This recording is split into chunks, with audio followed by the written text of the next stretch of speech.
Olá, tudo bem? Brasília virou palco de mais um embate direto entre os poderes. De um lado, a Câmara dos Deputados aprovando em regime de urgência o projeto de lei da anistia, um recado claro da direita contra as prisões e condenações políticas conduzidas pelo Supremo.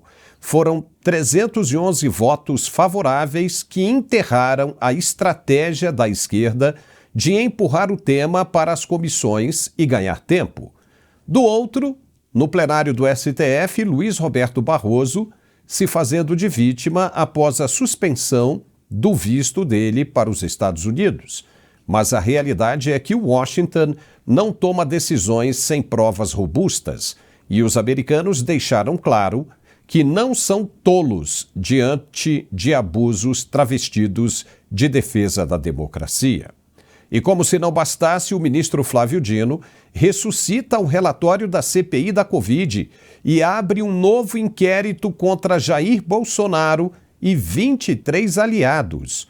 O detalhe é que o próprio Flávio Dino tem o nome dele carimbado no escândalo dos respiradores do consórcio Nordeste. Milhões pagos por equipamentos que nunca chegaram. Ou seja, quem deveria explicações, agora posa de inquisidor. Enquanto o legislativo reage para limitar os excessos do judiciário, ministros tentam manipular a narrativa interna e externa. Mas a verdade é que a balança de poder no Brasil está se movendo. E desta vez, quem grita mais alto já não convence tão fácil. O programa de hoje está bem legal nesta nossa segunda edição. E você vai ficar sabendo de tudo daqui a pouco, depois do recado de nosso apoiador. Até já! Depois que eu conheci o produto de vocês, que eu comecei a usar, minha vida mudou. Eu tive uma remissão da doença, eu tô tomando Articulac, eu tô fazendo coisas que eu não fazia. É muito bom, eu tô me sentindo muito bem, tô conseguindo varrer casa, fazer coisas simples do dia a dia que eu não conseguia mais fazer. Que vocês continuem assim com esse produto maravilhoso, que é o Articulac, que tá tendo um resultado imenso na minha vida. Olá, Paulo, que alegria mais uma vez aqui no seu programa, junto a essa nossa grandíssima audiência, porque aonde tem informação de primeira, tem que ter produto de primeira. E para você que sofre com dor, você acabou de ouvir mais um depoimento, mais um testemunho e mais uma história de uma pessoa que hoje não sofre mais com dor por conta desse produto maravilhoso, gente. O Articulac, ele é eleito o melhor produto ortopédico do Brasil e o único produto que consegue dar resultado já na primeira semana de uso. E isso acontece por conta da fórmula nobre, por conta da fórmula premium que ele tem. O Articulac tem todas as propriedades que um ortopedista recomenda. Ele tem uma alta concentração de condroitina, magnésio, cúrcuma, vitamina D, cartilagem C2 e esse produto ele é um produto riquíssimo em ácido hialurônico ortopédico, que hoje é a melhor substância que existe contra a dor e contra o desgaste,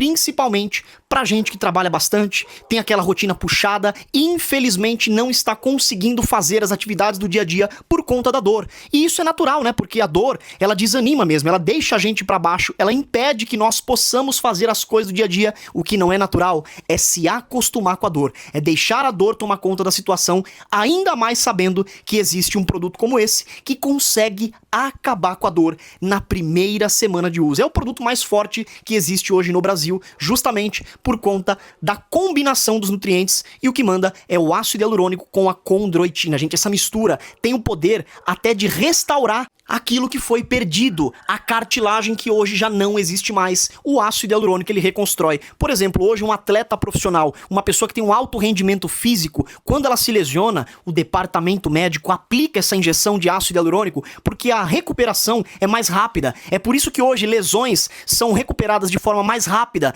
Antigamente não tinha isso e hoje a tecnologia está ao nosso favor e é por isso que o Articulac é o melhor produto no Brasil. Tecnologia de ponta e a nanotecnologia que consegue identificar aonde é que está o desgaste, aonde é que está a inflamação e carrega os nutrientes direto para o ponto focal da dor. É por isso que a dor desaparece de forma rápida, porque quem tem dor tem pressa e quem tem pressa usa Articulark. E aproveita hoje, porque hoje estamos com uma promoção imperdível. Hoje, somente hoje, para os 50 primeiros telespectadores que ligarem a partir de agora, desconto de 80% na nota. É só você ligar 0800 591 4391. 0800 591 4391. Vou repetir. 0800 591 4391. A ligação é gratuita, a entrega do produto ela é imediata e você também pode participar da promoção chamando a gente no WhatsApp através do QR Code ou você salvando esse mesmo número nos seus contatos, chama a gente e você estará participando desse mega desconto para acabar definitivamente com a sua dor e com o seu sofrimento. E o melhor de tudo é que nós entregamos o produto agora para você, você começa a usar, sente a melhora, conta o seu depoimento aqui com a gente e o pagamento é só pro mês de outubro. Combinamos pro final de outubro porque você usa, melhora e paga depois. Então ligue e peça o seu 0800 591 4391. E para quem ligar agora, ainda ganha de presente 2 pomadas massageadoras, que são pomadas ortopédicas, que também tem o ácido hialurônico dentro delas, para tratar de dentro para fora e de fora para dentro. Junto, vai um aparelho de massagem profissional e um robô aspirador que vai limpar a sua casa para você. Ligue 0800 591 4391. 0800 591 4391, Paulo. Legal, já estamos de volta e a Câmara dos Deputados aprovou nesta quarta-feira, enfim, o regime de urgência da anistia, numa vitória clara da direita sobre a narrativa da esquerda que tenta manter presos e perseguidos aqueles que ousaram se manifestar contra o sistema. Foram 311 votos a favor, 163 contra e 7 abstenções, em um resultado que revelou a derrota da base governista, que fez de tudo para impedir a tramitação acelerada da proposta. Você vai ver agora o momento exato em que foi declarada a vitória da urgência. Veja. Está encerrada a votação.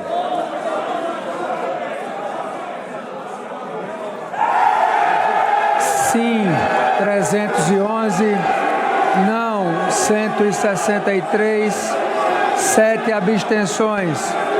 Está aprovada a urgência para a apreciação do projeto de lei número 2162 de 2023.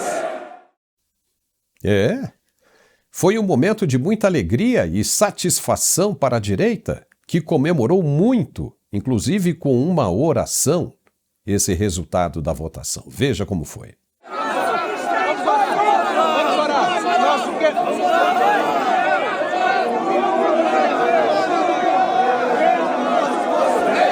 Seja feita a vossa vontade, assim na terra como no céu. O pão nosso de cada dia nos dai hoje. Perdoai as nossas ofensas, assim como nós perdoamos a quem nos tem ofendido. E não nos deixeis cair em tentação, mas livrai do mal. Amém! E logo depois disso, o deputado e presidente da Câmara, Hugo Motta, pediu atenção do plenário para ouvir uma mensagem que tinha para os parlamentares da direita e da esquerda. Na verdade, era uma mensagem que ele tinha que passar. Veja o que ele disse. Garanto que não tomarei muito tempo de vossas excelências. O Brasil precisa de pacificação. Não se trata de apagar o passado, mas de permitir que o presente seja reconciliado e o futuro construído em bases de diálogo e respeito. Há temas urgentes à frente e o país precisa andar. Temos na casa visões distintas e interesses divergentes sobre os acontecimentos de 8 de janeiro de 2023. É no plenário que ideias se enfrentam, divergências se encontram e a democracia pulsa com força total. Como presidente da Câmara, minha missão é conduzir esse debate com equilíbrio, respeitando o regimento interno e o colégio de líderes. Não para impor uma verdade, mas para garantir que todas sejam ouvidas. Hoje pautamos a urgência de um projeto de lei do deputado Marcelo Crivella para discutir o tema a quem cumprimento. Agora um relator será nomeado para que possamos chegar o mais rápido possível a um texto substitutivo que encontre o apoio da maioria ampla da Casa. Um presidente da Câmara não pode ser dono de teses, nem muito menos de verdades absolutas. Sempre que alguém se declarou dono da verdade, o país perdeu. E nesse caminho de construção coletiva, quero reafirmar a mensagem que guia nossa gestão. O Brasil precisa de pacificação.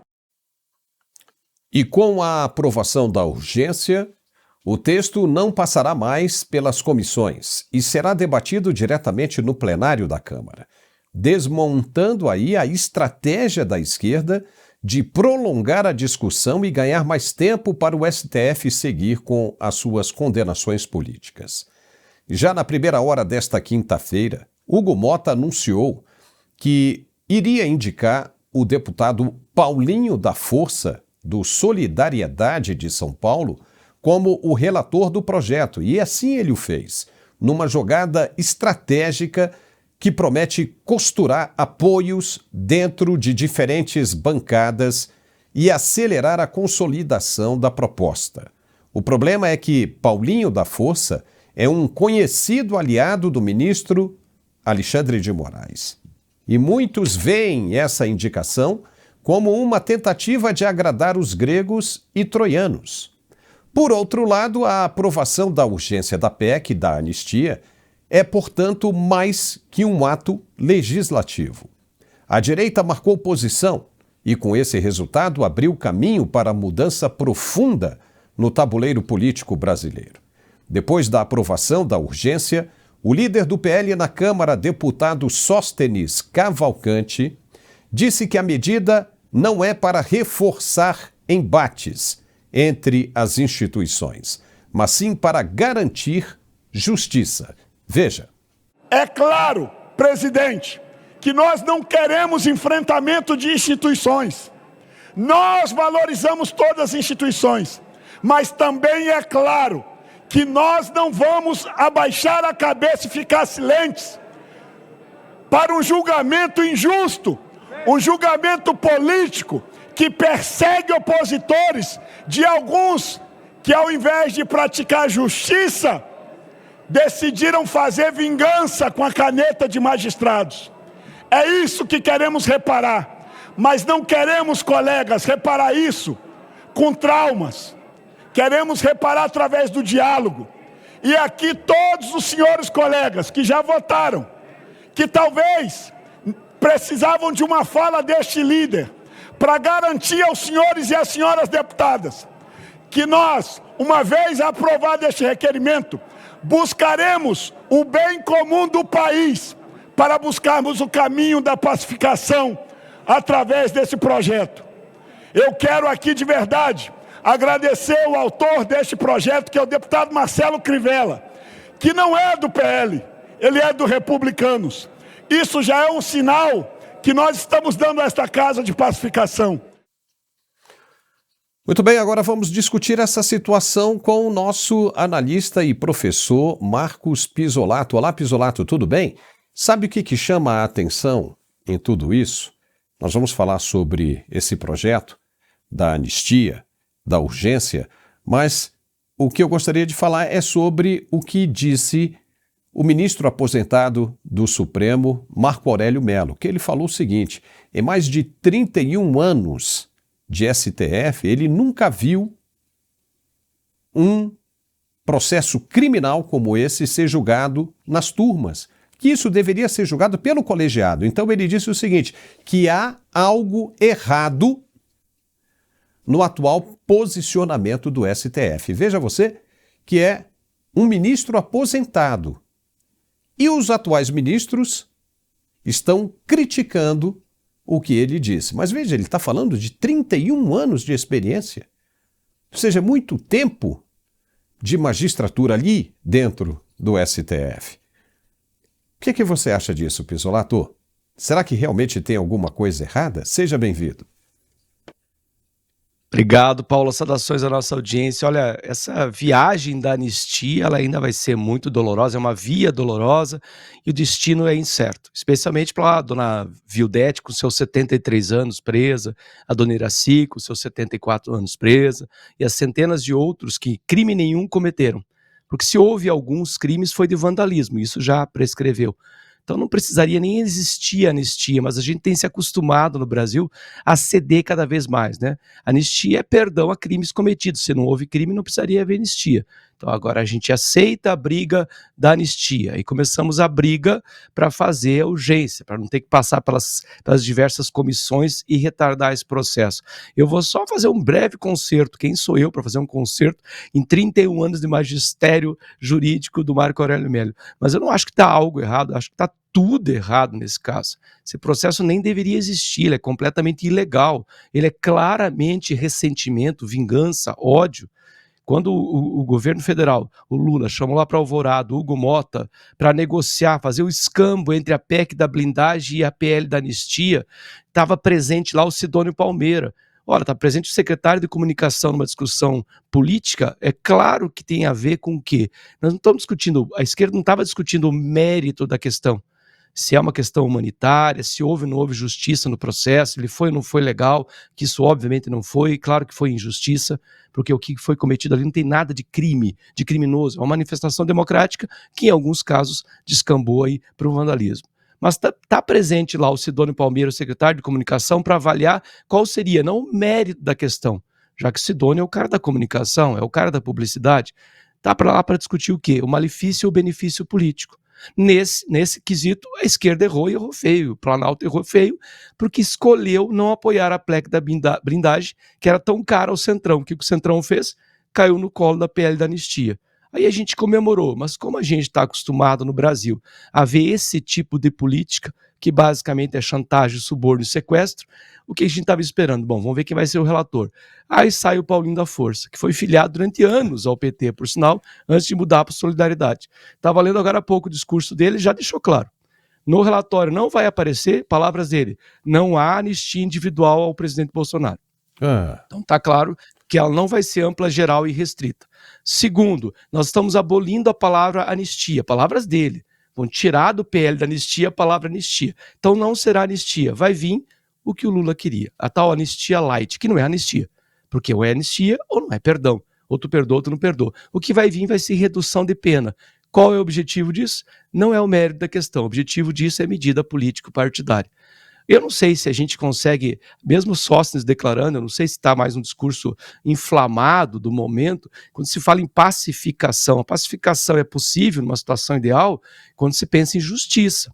Agora, a pacificação mantendo a injustiça, porque todo esse processo foi injusto.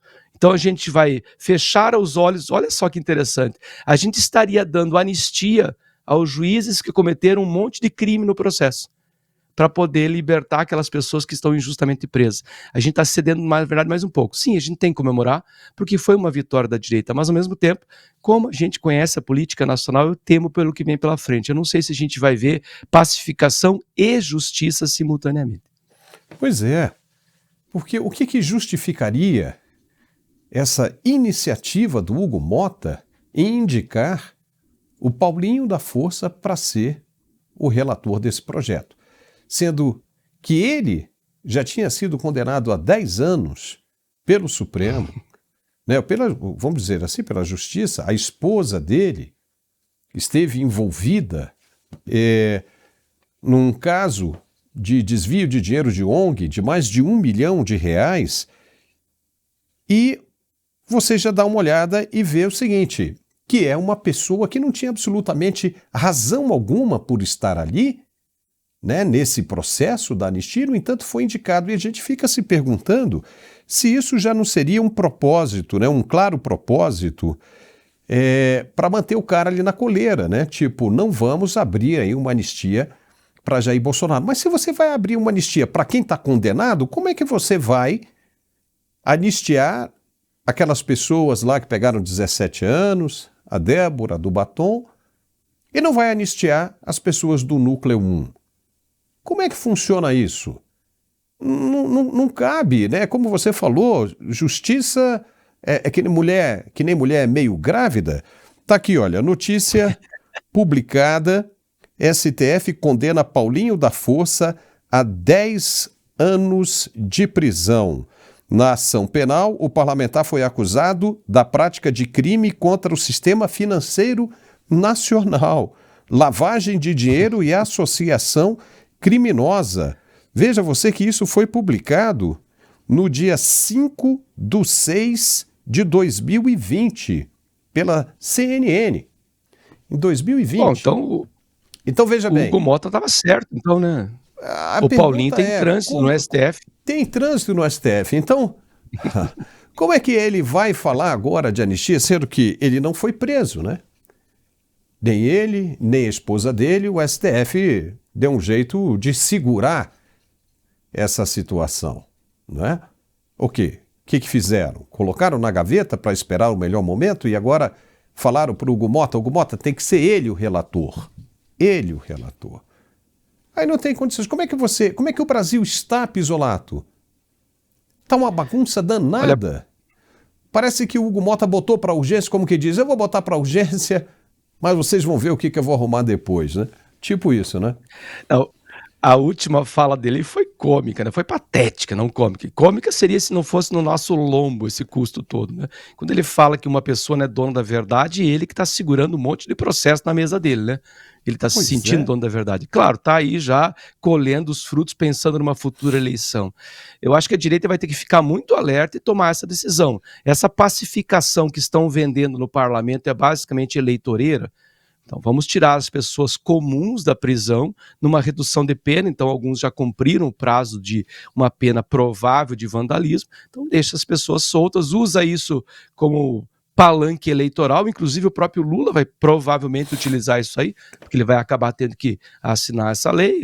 Anteontem, né, ele declarou que se incluir o Bolsonaro, ele não assina, ele vai vetar. Então, o que a gente vai ver não é PL da anistia, uma PL da redução de penas com uma medida eleitoreira. A questão é, Nicolas Ferreira, Sóstenes, todos aqueles que estavam ali comemorando, com toda a razão, porque é uma vitória difícil mesmo, mas estão dispostos a abrir mão da justiça em nome da libertação dessas pessoas, porque eu não acredito em pacificação. Aliás, muito pelo contrário, né? O que a gente vai ver ano que vem não vai ser bem pacificação. Tem outros temas em debate aí, nós temos o caso do presidente Bolsonaro em hospital, tem todos esses casos envolvendo Trump, tem reunião de ONU, tem muita coisa para pôr combustível nessa fogueira. Eu penso, claro, uma questão humanitária, talvez seja esse o viés da direita no parlamento. É provável que já semana que vem já comece essa votação e talvez ela seja muito rápida, dependendo como o relatório do Paulinho da Força chegar até o parlamento. Eu acredito que alguns deputados vão brigar se não colocarem uma anistia ampla, geral e restrita. Acompanhei, inclusive, o Nicolas Ferreira já no Twitter, no X, postando coisas com esta frase, ampla, geral e irrestrita, ou seja, para incluir todo o núcleo central, Bolsonaro, General Heleno e companhia. Acho difícil, não vai ser esse o relatório do Paulinho da Força, não vai ser isso que a esquerda e o centro vão concordar. Eu acho que a gente vai acabar tendo muito menos do que essa comemoração pode sugerir. Mas, de fato, Paulo, como você falou, que tipo de país a gente vive, né? Essa semana, um aluno perguntou, professor, mas o país parece que não é normal, o Brasil, mas não é mesmo normal. Tem aquele livro Alice no País das Maravilhas, a gente viu Alice no País dos Horrores. São umas coisas que parecem anormais. Depois a gente vai comentar o caso do ministro ministro Barroso, que foi outra coisa patética. Aquilo não parece coisa real do Brasil, não parece uma coisa de estadistas, de pessoas que comandam o país. Parece pessoas que estão, na verdade, vivendo um teatro, e não um país que está à beira de um abismo bastante perigoso, não só político como econômico. O que a gente vê nesse processo aí, ou seja, os caras querem anistiar os primeiros condenados e não querem anistiar esse pessoal do núcleo 1, não é? Principalmente o ex-presidente Bolsonaro. Isso demonstra o quê?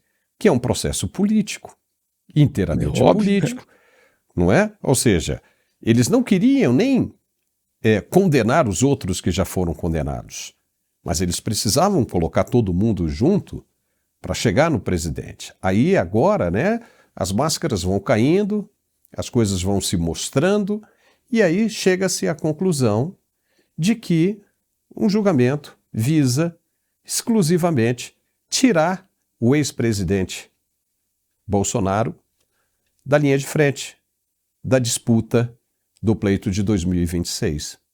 Porque se ele tiver, não tem para ninguém. Não tem para ninguém. Ele vai ser eleito presidente do país novamente. Não tem ninguém que bata esse homem nas urnas. Fato. Não tem, não tem. Então o objetivo seria tirá-lo de circulação de qualquer jeito. Então veja, se você vai anistiar um pessoal, é como você falou, e a gente está repetindo aqui, ou é anistia, ou não é anistia para ninguém. Né? Não se faz isso, é a mulher meio grávida, ou ela está grávida ou ela não está grávida. Não tem, ela está meio grávida, não existe isso. Então realmente fica, né, caracterizado um julgamento político, o que não pode ser aceito, o que não pode ser permitido. Né? Pisolato, daqui a pouco nós vamos falar sobre esse tema aí que você mencionou, do ministro, vamos falar de Assembleia Geral da ONU, mas eu vou pedir para você ficar aí que a gente tem um recado agora de nosso apoiador, é bem legal e é rapidinho e é muito importante para todos nós. Fica por aí que a gente já volta, tá? Roda aí. Você sabia que o Brasil lidera o número de pessoas com ansiedade? São mais de 18 milhões de pessoas. E que mais de 11 milhões de pessoas sofrem de depressão? Pensando em contribuir para a melhor qualidade de vida dessas pessoas, a Arque Suplementos traz para o Brasil o cogumelo Juba de Leão. Às vezes eu preciso lembrar de uma coisa, então eu tô no quarto, eu preciso descer, quando eu chego embaixo, eu já esqueci o que eu tinha que fazer. Amanhã eu tenho que entregar um trabalho, não durmo. Às vezes eu até sonho. Depois que eu comecei a tomar o Juba de Leão, consigo descansar a minha mente. Claro, eu ainda tenho a ansiedade, mas não tão forte igual se eu não estivesse tomando. Eu comecei a perceber que a fase do esquecimento melhorou bastante, porque agora eu consigo iniciar uma atividade e concluir. O Juba de Leão é um suplemento natural utilizado na Ásia há milhares de anos e traz benefícios comprovados pela ciência.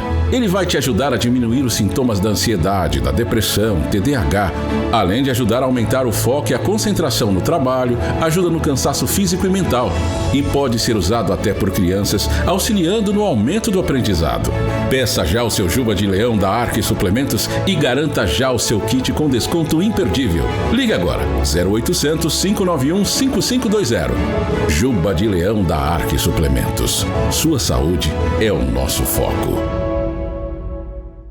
Olá, meu querido Paulo, que alegria mais uma vez aqui, e dessa vez para falar desse produto que está sendo um sucesso mundial, gente, o cogumelo Juba de Leão. E quando a gente fala em cogumelo Juba de Leão, eu tô falando de um produto que já é consumido em diversas culturas, principalmente na Ásia, países do continente asiático, eles consomem o próprio cogumelo, para poder ter mais concentração, para poder ter mais foco, para poder ter mais memória, para poder tirar a ansiedade. E quando a gente fala em ansiedade, a gente sabe que o Brasil, ele é líder em pessoas diagnosticadas com ansiedade. São mais de 18 milhões de brasileiros que passam por isso. Então, eu quero a sua atenção, você que trabalha com altos resultados, você que trabalha com metas, com números, você que tem equipe, você que é médico, advogado, você que tem o seu próprio negócio, você que infelizmente não consegue mais se concentrar, chega em casa com aquele cansaço mental que não consegue nem conversar, nem ter um diálogo entre a sua família por conta disso. O cogumelo Juba de Leão é pra você.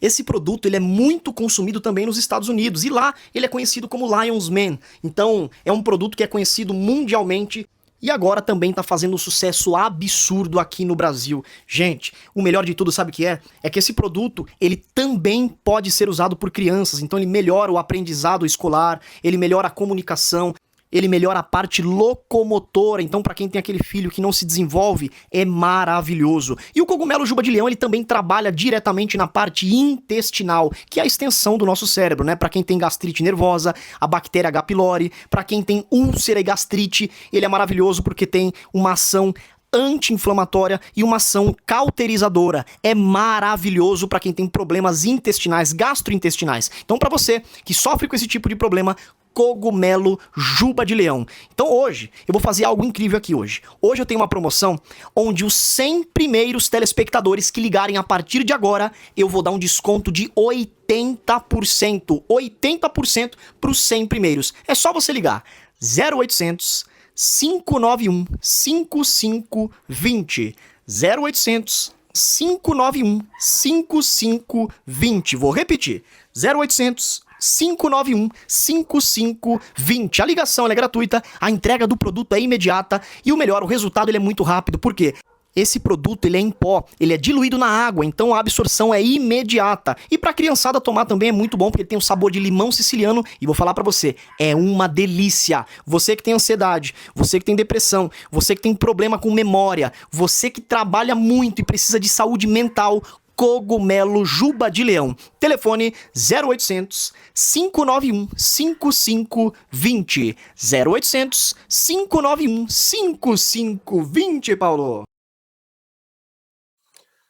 E já estamos de volta. O ministro Luiz Roberto Barroso usou o plenário do Supremo Tribunal Federal para fazer um pronunciamento carregado de emoção após a suspensão de seu visto pelos Estados Unidos. Mas o tom de vítima adotado não convenceu ninguém. Barroso classificou como injusta a decisão americana, tentando transmitir a ideia de que tudo não passa de um grande equívoco e de que o STF apenas cumpre sua função constitucional. Veja o que ele disse. Eu nunca havia abordado aqui, prezados colegas, mas acho que não gostaria de virar as costas a esse problema, a questão das sanções. E eu refleti muito, porque acho que há uma imensa incompreensão, talvez direcionada, e acho que o tribunal, pouco pelas circunstâncias do recato judicial, não se manifestou publicamente sobre o que está acontecendo. E eu me senti motivado a fazer isso, até porque, como é público e notório, eu tenho muitas ligações com os Estados Unidos, onde estudei, vivi e trabalhei em diferentes épocas da minha vida. E, portanto, a narrativa correta. No Brasil, não existe censura. Simplesmente não é um fato. Eu afirmaria que vigora a mais plena liberdade de expressão. Eu sou uma pessoa que leio de tudo, todos os dias. E eu recebo diariamente, como muitos de nós possivelmente, manifestações em veículos de imprensa e em blogs com as críticas mais ácidas ao governo, mais ácidas ao Congresso e, sobretudo, ao Supremo Tribunal Federal. A realidade, no entanto, é que o governo americano não age com base em impressões vagas. Essa é a realidade. A aplicação da Lei Magnitsky exige fato material comprobatório, relatórios consistentes e uma investigação criteriosa antes de impor sanções a qualquer autoridade estrangeira. Ao insistir no discurso de que está sendo alvo de narrativas distorcidas, Luiz Roberto Barroso tenta dobrar as autoridades americanas como se fossem ingênuas. Mas quem acompanha o processo sabe muito bem que Washington não revoga vistos nem impõe restrições financeiras sem provas robustas. O ministro experiente e plenamente ciente das consequências de suas decisões sabe exatamente o que está em jogo. Ainda assim, preferiu posar como vítima de perseguição externa, quando na prática enfrenta agora a repercussão internacional dos atos do STF, que extrapolaram os limites aceitáveis para um tribunal de uma democracia. Esse tipo de pronunciamento expõe mais a fragilidade política do ministro do que a suposta injustiça americana. Barroso tenta conquistar simpatia interna com discursos emocionados, mas a verdade é que os Estados Unidos deixaram claro que não toleram mais abusos de poder ou violações de direitos fundamentais, independentemente de quem as pratique. E nesse ponto não se trata de equívoco algum, trata-se de uma resposta bem calculada de uma potência que não costuma ser tola diante de autoridades que tentam manipular a narrativa a seu favor. Pisolato, vamos só deixar uma coisa clara que pareceu aqui, né? O ministro não estava chorando. As pessoas dizem, ele estava chorando e tal. Não, ele está visivelmente gripado, resfriado. Mora em Brasília, o clima de Brasília é seco nessa época do ano, traz tosse, vírus, gripe para tudo quanto é lugar. Não, isso aí não. Agora, que ele estava realmente abalado, está se sentindo realmente triste por causa da suspensão do visto, do corte dessa ligação com os Estados Unidos, isso tá, não é?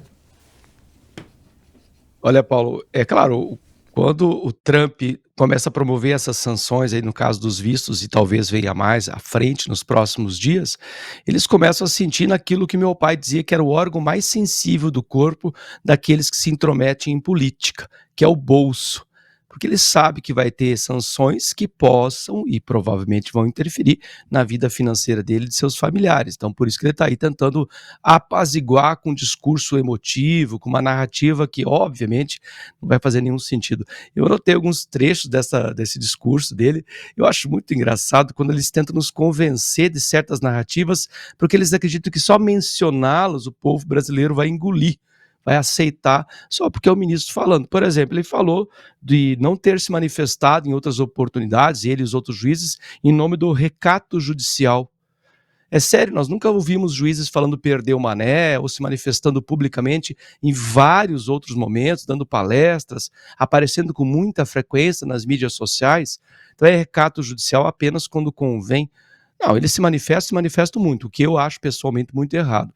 Até a própria existência da TV Justiça, embora nos dê transparência em alguns casos, dá a eles uma visibilidade muito grande e talvez faça com que alguns deles pensem que esse é um canal de divulgação pessoal, inclusive. Não é, eles devem se manifestar nos autos da justiça, é para isso que eles estariam ali, para guardar a Constituição, guardá-la, protegê-la e não escondê-la na gaveta. Quando ele fala que é um equívoco, bom, nem mesmo posso atribuir o equívoco aos processos do suposto golpe, porque ali não foi equívoco, ali foi intencional. Dizer que os Estados Unidos estão cometendo um equívoco, que não conhecem a informação, é sério. Toda a ampla defesa foi parar onde nesse processo? Não teve primeira instância, não teve segunda instância, foi direto para a instância final sem direito a recurso, porque não há outra instância. A ausência de provas, a tal minuta ectoplasmática, citada pela ministra Carmen Lúcia, que ninguém sabe onde é que está, é uma minuta que deveria participar do filme Caça-Fantasmas, já que ela não existe. O comprometimento dos juízes. Um juiz que claramente tem um ódio pessoal ao réu principal, que ele não chamava em nenhum momento de réu, chamou o tempo inteiro de golpista. Um outro que tem uma orientação ideológica, o ministro Dino, que se declarou publicamente orgulhoso de ser comunista, com um rival, que é o Bolsonaro, um rival ideológico. O outro, que é advogado pessoal do maior interessado, foi advogado pessoal do maior interessado na condenação do Bolsonaro, tudo isso é comprometimento. As investigações da suposta fraude na entrada do Felipe Martins nos Estados Unidos, tem tanta coisa ali, a própria ideia da cogitação do crime, né, como sendo crime, isso não há previsão legal, então obviamente é algo ilegal. Os depoimentos do Tagliaferro, com provas documentais, tudo isso foi ignorado, tudo isso para ele é equívoco. Parece que o Barroso está tentando fazer o quê? Levar a gente no bico, tentar convencer os Estados Unidos e todo o sistema investigativo policial americano, que é muito mais profissionalizado como o nosso, como a gente tem visto, infelizmente, de que a narrativa vence a verdade. A verdade é o fato, a verdade é teimosa, ela vai acabar aparecendo mais cedo ou mais tarde. Isso que eu nem mencionei o caso da suposta interferência do Biden nas eleições de 2022 no Brasil. Então olha quanta coisa aí, não me parece que isso aí seja simplesmente um equívoco. Mais do que isso, né, Pisolato, né? O governo americano tem em mãos provas de tudo isso que nós estamos falando aqui e muito mais. Você agora tocou num ponto super importante, que é a interferência do governo Biden no processo eleitoral brasileiro. O próprio ministro foi quem confessou que foi lá, pediu por escrito e recebeu o compromisso, Exato. Tanto por escrito, né, como nas vias de fato. E aí, veja, não tem como negar isso, porque sabe que os Estados Unidos dispõem de farta documentação comprobatória sobre isso. Então, fica difícil de você contestar. E outra coisa, achar que porque os americanos não falam português, isso eu digo, porque quando eu morava lá, essa era a ideia do brasileiro que chegava nos Estados Unidos pela primeira vez. Sempre tinha essa impressão de que, como o cara não fala a sua língua, Ele é de outro mundo, Eu entendo. né? Ele é um ser né, inferior a você, ou seja, que você é o malandro, que você é o esperto, que você é o mais inteligente. Só que veja, os Estados Unidos estão acostumados a lidar com a inteligência do mundo inteiro. Você tem um dos serviços de inteligência, se não o melhor do mundo. Você tem um serviço ali de inteligência que é excepcional, que é o da CIA, como exatamente está ali, ó, páreo a páreo, com o Mossad de Israel, não é? Então você acha que os caras não sabem? Os caras sabem de coisa que as autoridades brasileiras ainda nem chegaram a pensar.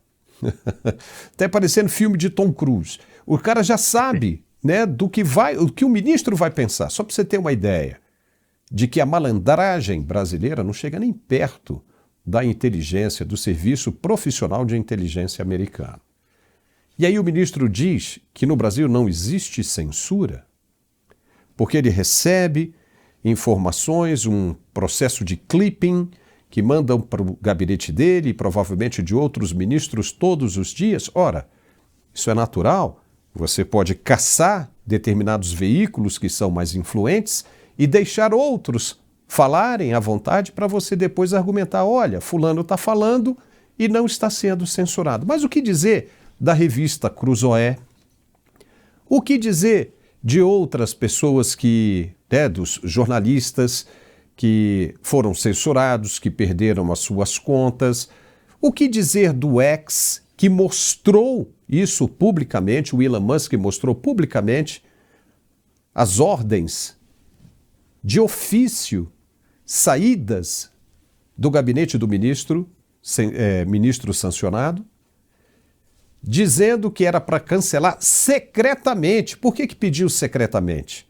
Porque isso aí é um crime constitucional, então que não poderia ser divulgado em hipótese alguma, mas havia determinação de ofício para o cancelamento de posts e de contas nas redes sociais, na internet.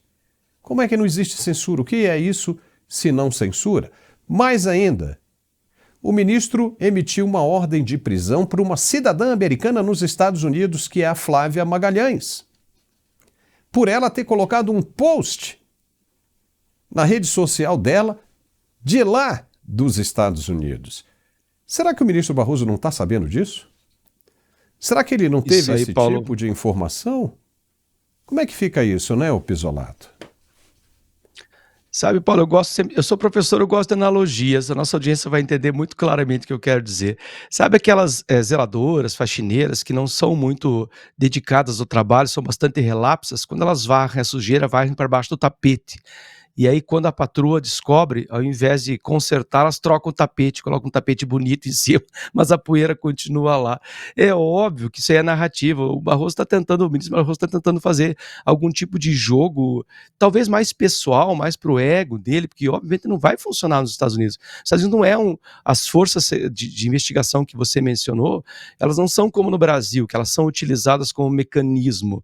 Até eram na época do Biden, a gente viu algumas demissões, alguns afastamentos assim que o Trump assumiu, as forças, inclusive a USAID, que era utilizada inclusive para outros mecanismos, não só para manipular correntes ideológicas mundo afora, mas o que acontece lá é que não o mesmo que acontece aqui. Quando há um interesse de jogar uma cortina de fumaça para a imprensa, a Polícia Federal vai lá e joga uma coisa no ventilador.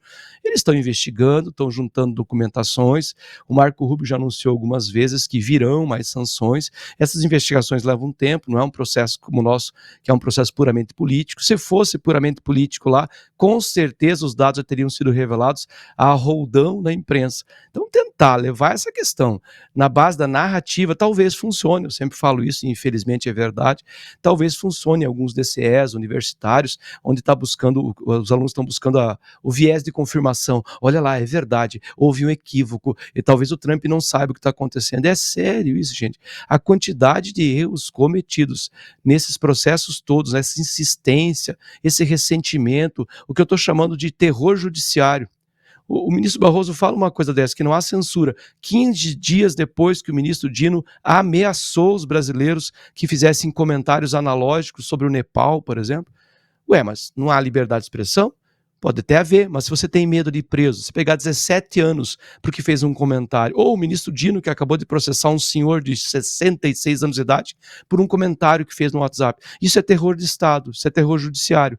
Então até pode não haver uma censura no sentido escrachado, tudo é censurado. Mas aqueles que levantam a voz um pouquinho, que são os casos dos jornalistas que estão refugiados em outros países, esses recebem censura.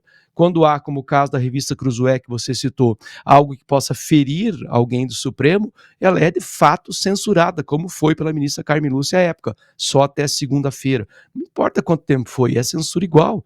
E pior, a censura prévia, porque você não deixa mais a pessoa se manifestar quando você bloqueia uma rede social, ou como foi o caso do X aquela vez, do X aquela vez. Então é óbvio que há censura.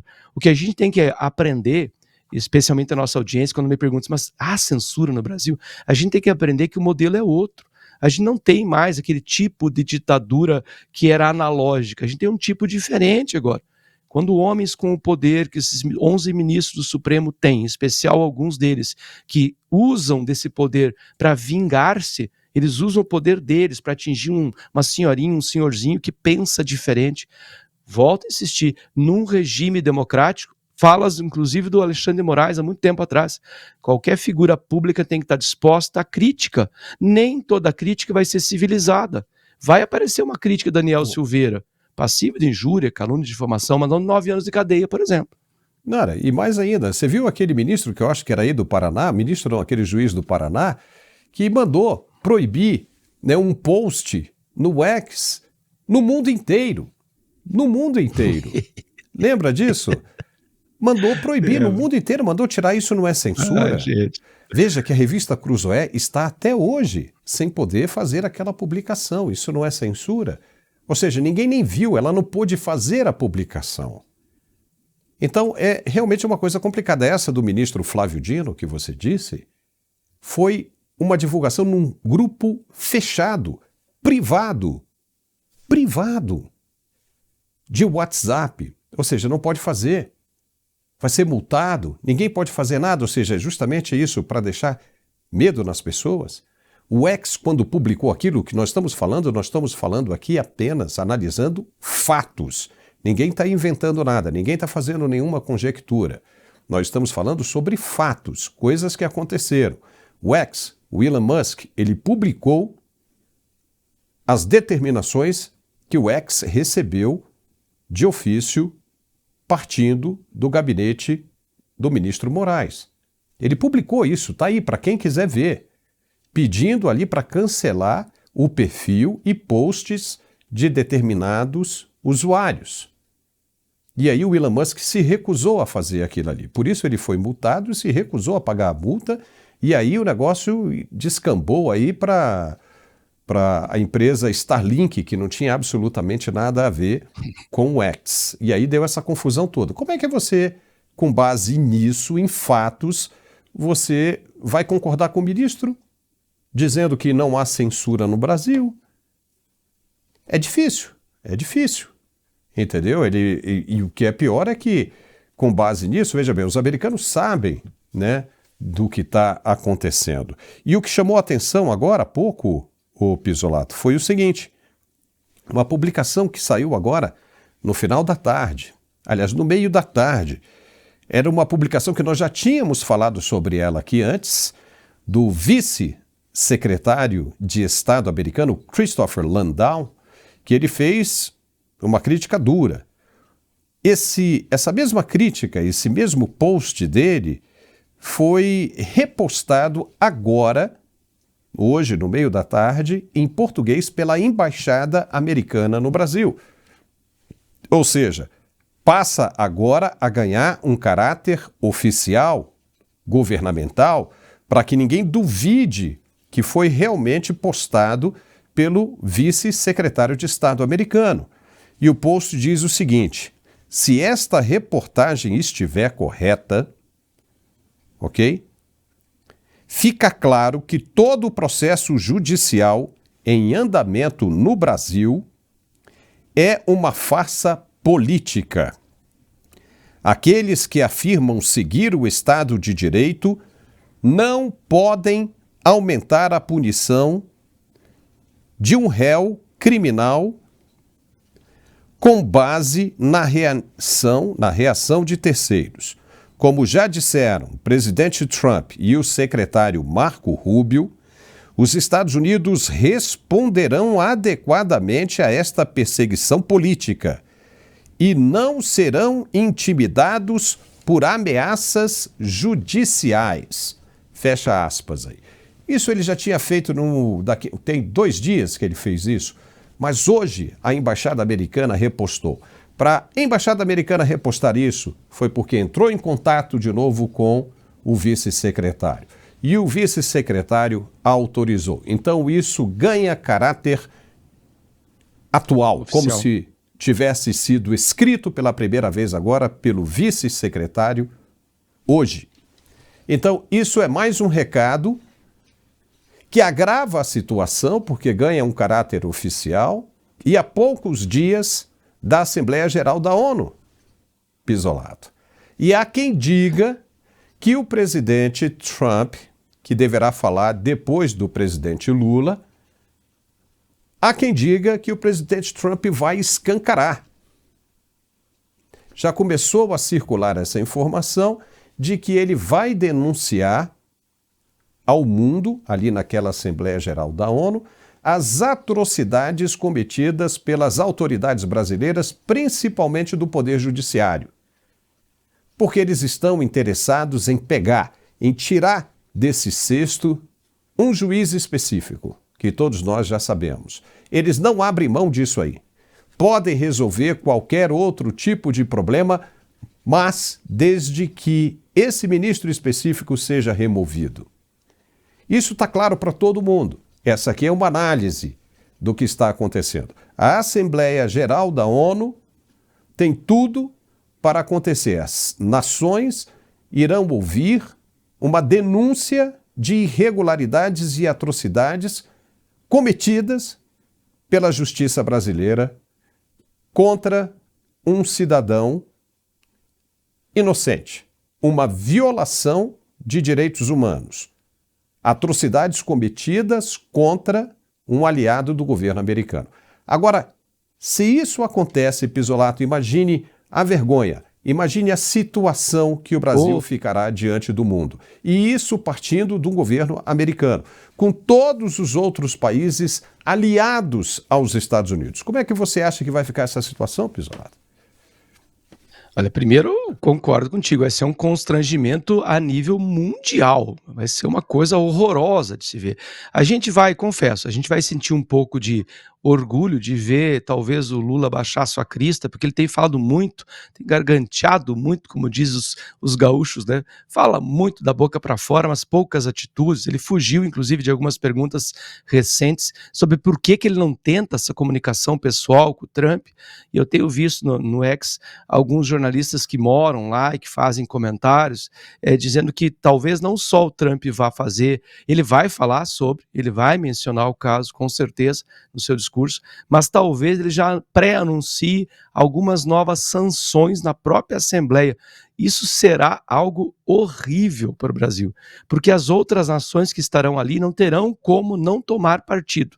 Não há como ficar neutro nessa questão, porque aí o presidente da nação mais poderosa do mundo vai estar apontando o dedo para todas as podridões que vêm ocorrendo aqui dentro, para um claro julgamento político, que a gente tem se acostumado, digo que a gente tem se acostumado a normalizar uma coisa que é absurda.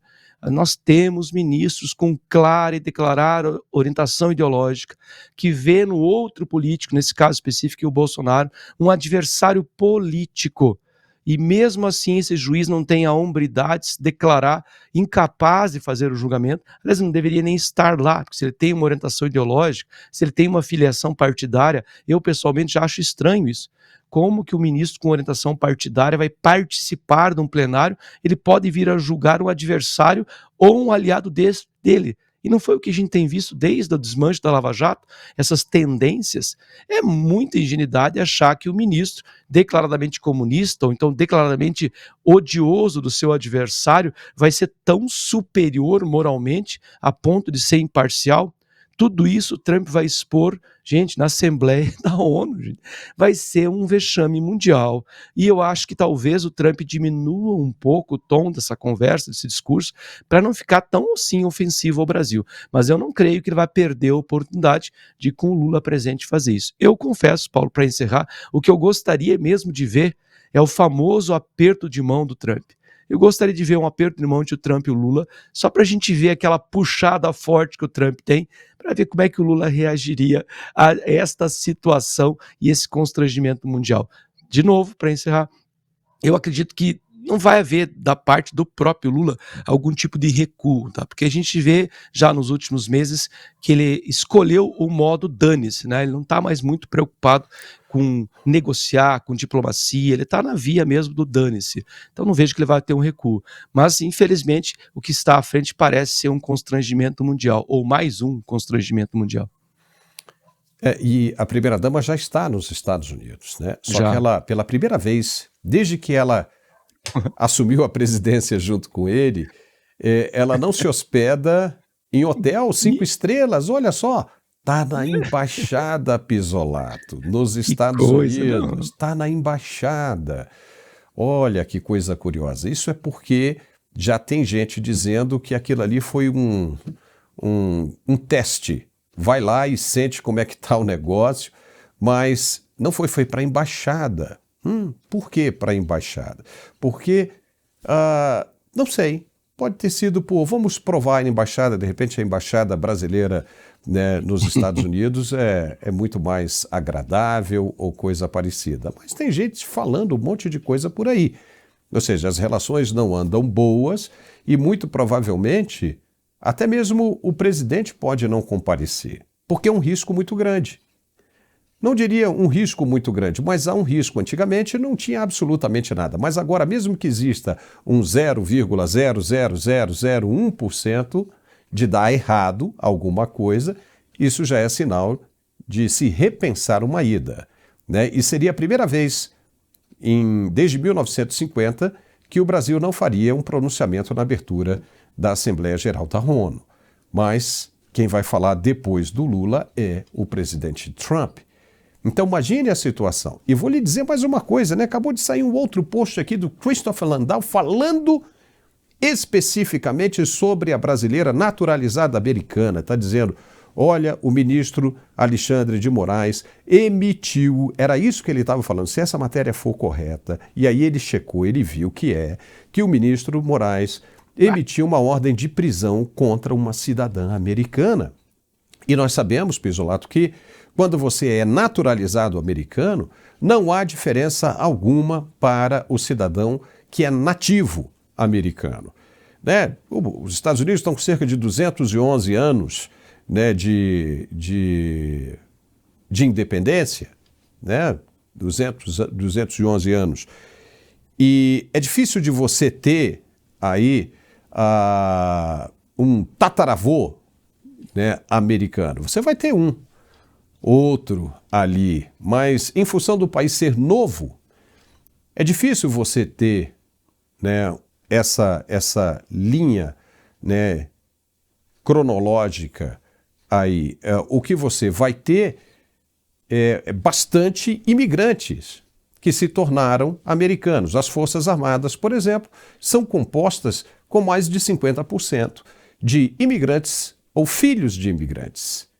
Então, quer dizer, é muita coisa. Então, os Estados Unidos não veem diferença alguma para aquele cidadão que é naturalizado e aquele que é nascido ali. Então, por causa disso, acabou. A Flávia Magalhães é uma cidadã americana, legal e de fato.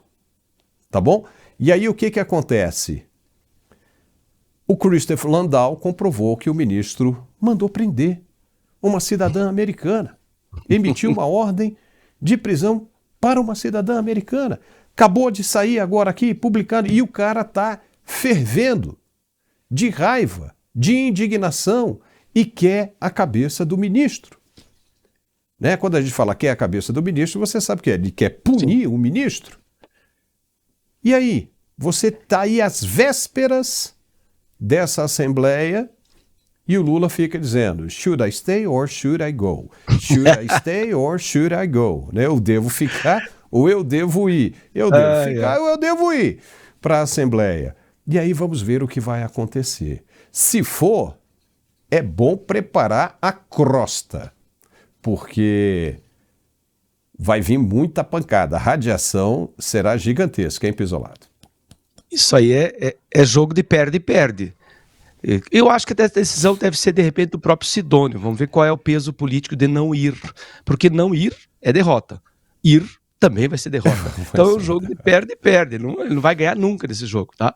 Por isso que eu fiquei imaginando a cena daquele puxão, de aperto de mão famoso do Trump, que ele puxa o seu contendedor para próximo de si. Seria essa, talvez, quem sabe, se nós tivéssemos na presidência da República um verdadeiro estadista, essa seria a hora. Na verdade, tinha que ter ido antes, proposto uma conversa para o Trump, tenho certeza que ele ouviria o que todos nós sabemos, olha, só tem um jeito de a gente pacificar a nossa relação. Sai do colo de China, sai do colo de Rússia, toma uma posição diplomática alinhada com os nossos interesses. Eles vivem falando que somos amigos há 200 anos, né? Então, toma uma posição aliada com os nossos interesses há 200 anos. Não quero o Brasil no colo da China, no colo da Rússia, muito menos um ministro que manda prender cidadão americano, porque o que ele cometeu aí foi um crime em território americano, a não ser que ele queira prender só a parte brasileira, né, Fábio? Seria a coisa mais estranha do mundo. Eu não sei se o ministro, nesse caso, foi muito mal assessorado, porque fazer isso nesse ponto da fervura da água, esse sapo não vai resistir muito tempo dentro dessa panela. Essa água está muito quente, gente. A gente está às vésperas de ver essa água ferver e muito. Inclusive, se eu lembrar aí das declarações da assessoria de imprensa do Trump, ela falou várias vezes que há, sim, de fato, uma escalada possível nas sanções. Essa não é a hora de querer bancar o galo do último puleiro do galinheiro, é a hora de conversar e ser um estadista de fato.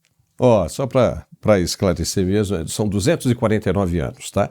Da independência dos Estados Unidos. Você que é professor de história, né, a gente tem que falar isso aqui, mas é isso aí. Olha só, e o ministro Flávio Dino determinou a abertura de um novo inquérito contra Bolsonaro e mais 23 aliados com base no relatório final da CPI da Covid.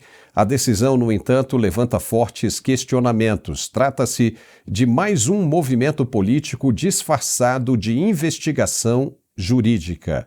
O relatório da CPI já foi amplamente explorado, debatido e até concluído, sem que tivesse produzido provas consistentes capazes de sustentar qualquer denúncia. Nada. Agora, muito tempo depois, o caso é ressuscitado. E para quê? Para manter o ex-presidente sob constante desgaste, numa estratégia que parece muito mais voltada a criar narrativas do que a buscar justiça. A ironia é que o próprio ministro Dino tem o nome citado em episódios nebulosos envolvendo a compra de respiradores no consórcio Nordeste. Quando ele era o governador do estado do Maranhão, foram milhões de reais pagos antecipadamente para equipamentos que nunca foram entregues. Um escândalo que até hoje não teve a devida responsabilização. Diante desse histórico, soa contraditório que Flávio Dino se coloque na posição de paladino da moralidade ao autorizar investigações contra Bolsonaro com base em um parecer da CPI marcado por seletividade política e interesses partidários. Na época, na verdade, na prática, a decisão revela a instrumentalização de velhos processos, como daquela época, como arma para manter a oposição sob pressão. Reabrir um caso como esse, já encerrado, sem fatos novos relevantes, é mais um passo na judicialização da política brasileira e reforça a percepção de que no Supremo alguns ministros agem mais como militantes do que como juízes. Pizzolato, até faltou aqui um pouco da saliva. É um negócio complicado isso, né, rapaz? Será que ele esqueceu que o nome dele foi envolvido naquele processo? E que não cabe a ele? Veja bem, se você é um juiz ou um ministro, E se seu nome está ali envolvido, como é que você vai abrir aquilo ali? Você tinha que falar, não, eu estou impedido de tocar isso para diante. Meu nome apareceu aqui nesse processo. Mas não, rapaz. O que está acontecendo? Será que todo mundo perdeu a noção da realidade, Pizzolato? Olha, Paulo, eu ainda acho que pode ser algo na água de Brasília, porque não é possível isso, gente. Ele provavelmente vai rasgar a página em que aparece o nome dele e vai atuar só na outra direção. Eu já estou até esperando quando vai vir o processo da baleia, né? Porque também vão ressuscitar lá a importunação da baleia. Eu fiquei imaginando a cena da baleia tendo que testemunhar que de fato foi perturbado. Depois daquele processo da semana passada, que o Bolsonaro tomou 1 milhão de multa, a expressão que o desembargador do processo acusou o Bolsonaro de racismo recreativo. Gente, isso aí é de uma maluquice total. Lembrando que a pessoa que supostamente foi a vítima desse racismo recreativo, que é o influenciador, o Michael Sullivan, ele é amigo pessoal do Bolsonaro. O Bolsonaro brincou com ele ali na plateia, mas o Ministério Público pegou as dores do Michael, que foi testemunha no primeiro processo, inclusive, que o Bolsonaro foi inocentado originalmente, aí o processo voltou misteriosamente pelo Ministério Público, nenhum mistério, na verdade, mas enfim, magicamente voltou, e aí agora ele foi condenado por racismo recreativo. Agora o Dino ressuscita o Covid rasgando a página em que ele aparece. De novo, aquilo que eu falei antes, a gente parece estar se acostumando a ver claramente o ministro que foi colocado lá. Disse, inclusive, no dia que o Lula anunciou ele, depois da sabatina, que ele tinha orgulho de ser comunista, então ele é um inimigo ideológico do presidente Bolsonaro, inimigo declarado ideológico do presidente Bolsonaro, e está fazendo o quê? Está ressuscitando tudo quanto é tipo de processo para cercar o presidente Bolsonaro de todos os tipos de processo. Aí está o quê? Uma tentativa de desgastar a imagem do Bolsonaro na imprensa, porque obviamente a imprensa oficial, a extrema imprensa está divulgando bastante todo e qualquer processo que apareça, sempre aquelas manchetes marotas, né, que nunca terminam, Bolsonaro acusado de racismo e condenado de racismo, mas não explicam a situação. Estava lendo inclusive um jornal de grande circulação, nem chega a citar o jovem nem o nome do influenciador, que é amigo do Bolsonaro, costumava andar no carro presidencial do Bolsonaro, ele brincou com ele lá na plateia e transformaram isso num festival. O que a gente está vendo aí é, desgastar a imagem do Bolsonaro o máximo possível, para que ele não consiga transferir nem parte da sua imagem para um provável candidato de direita, se é que a gente vai ter algum, se é que vai ter uma eleição normal ano que vem. E o outro, que me preocupa um pouco mais, que eu acho que é a questão da saúde do presidente Bolsonaro, porque isso, convenhamos, é típico da esquerda abalar não só política, como fisicamente as pessoas que são suas opositoras. Bolsonaro está lá sofrendo com uma doença atrás da outra, com um problema um do outro, vítima inclusive de toda essa perseguição, é óbvio que a saúde dele está abalada. É um processo em cima do outro. É claro que faz parte da pauta dessa gente essa perseguição política. Até o cego é capaz de enxergar que há aí uma perseguição política. E isso afeta emocionalmente qualquer um. A saúde emocional do presidente acaba sendo afetada. Mas, pelo que parece, os americanos acalmaram o presidente, deixando ele ali, né, fique sereno, fique tranquilo, né, não dê palpite nenhum, que nós vamos assumir daqui. E aí parece que é o que está acontecendo. Agora, com relação a esse processo aí, que o ministro Flávio Dino está reabrindo, eu acho que, né, hoje a gente pode até fazer uma brincadeira aqui, né? Ele vai pegar ali o processo, vai ver ali o nome dele ali e fala: opa, vou julgar esse processo onde eu apareço aqui, onde eu sou acusado, vou julgar e me declaro inocente. Pega o carimbo, sou inocente. Quem é que vai dizer duvida? Que não? Hoje tudo é possível. Você duvida? Mas tudo isso hoje é possível, né? Porque se um juiz que está envolvido no processo e é vítima de um processo, ele vai julgar, vai investigar e vai condenar, o outro também pode chegar e falar o seguinte: olha, eu sou parte envolvida nesse processo, porque já há uma jurisprudência, e fala: me declaro aqui inocente, eu me absolvo, pumba. E acabou, é isso, é a mesma coisa. É a mesma coisa, né? Que nem como é que você pode admitir que o ministro Alexandre de Moraes vai absolver aquele réu? Ele falou: olha, aqui tentaram me atacar aqui, queriam acabar com a minha vida, mas eu acho que isso aqui é tudo mentira, eu vou inocentar esse cara aqui. Pumba. Não iria nunca, né, inocentar. Então o processo é todo errado e os especialistas dizem que ele é inteiramente nulo. Exatamente como esse caso de se reabrir esse processo da Covid, sendo que o ministro tem o nome dele lá no processo. Então não faz sentido. Pisolato, chegamos ao final aqui desse nosso bate-papo, bem rapidinho, né? E eu te agradeço demais aí a participação, os seus esclarecimentos, né? Muito legal. E vamos em frente. Eu sempre digo aqui, e nós vamos colocar em prática, vamos desenvolver um programa maior aí com você no futuro aqui para a nossa audiência, que eu acho que vai dar super certo, hein? Vamos lá, com certeza. Abraço, Paulo, abraço para nossa audiência. Depois eu vou lá conversar com os nossos amigos da audiência, trocar umas ideias e acalmar alguns ânimos, né? Porque a gente tem que aprender, que tem que manter a paciência com urgência. Abraço, Paulo. Forte abraço. Obrigado, Pisolato. Tchau.